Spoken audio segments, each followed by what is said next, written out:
రైతు మిత్రులందరికీ నమస్కారం. మీరు చూస్తున్నారు మన కిసాన్ మన రైతు. ఈ వీడియోలో మనం మొగి పురుగు నియంత్రణ చేయడానికి, అలాగే సుడిదోమ నియంత్రణ చేయడానికి ఏకకాలంలో ఎలాంటి రసాయన మందు స్ప్రే చేస్తే నియంత్రణ చేయొచ్చు అనే విషయాన్ని అయితే మనం ఈ వీడియోలో తెలుసుకునే ప్రయత్నం అయితే చేద్దాం అనమాట. అయితే మనకు మొగి పురుగు అనేది వరి నాటు వేసిన కానుంచి మనకు ఏ దశలోనైనా ఆశిస్తుంది. కానీ సుడిదోమ మాత్రం మనకు వరి నాటు వేసిన 55 నుంచి 60 రోజుల మధ్య సమయంలో ఆశిస్తుంది అనమాట.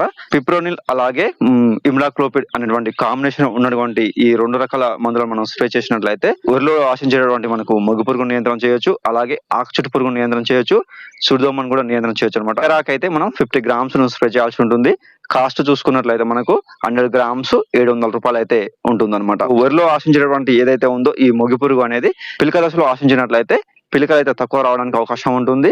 నెక్స్ట్ వచ్చేసి మనకు పొట్ట దశలో కనుక ఆశించినట్లయితే మనకు కంకులు బయటకు వచ్చిన తర్వాత తెల్లవెన్న అయితే రావడానికి అయితే అవకాశం ఉంటుంది అనమాట. సుడిదోమ కనుక ఆశించినట్లయితే తొలి దశలో కనుక మనం గుర్తించకపోయినట్లయితే మనకు పంట నష్టం అయితే భారీగా ఉంటుంది అనమాట. ఈ రెండు రకాల కాంబినేషన్ గా ఉన్నటువంటి మనం మందులు చూసుకున్నట్లయితే సుమిటోమా వాళ్ళది రెనోవో ఇన్సెక్టిసైడ్, అలాగే గరుడవారి పోలీస్ ఇన్సెక్టిసైడ్, ఇది మనం ఇప్పుడు చెప్పుకున్నటువంటి ఫిప్రోనిల్ 40% ప్లస్ ఇమ్డాక్లోపిడ్ 40% WG రూపంలో మనకు ఈ రెండు రకాల మందులలో కాంబినేషన్ గా ఉండడం అయితే జరుగుతుందన్నమాట.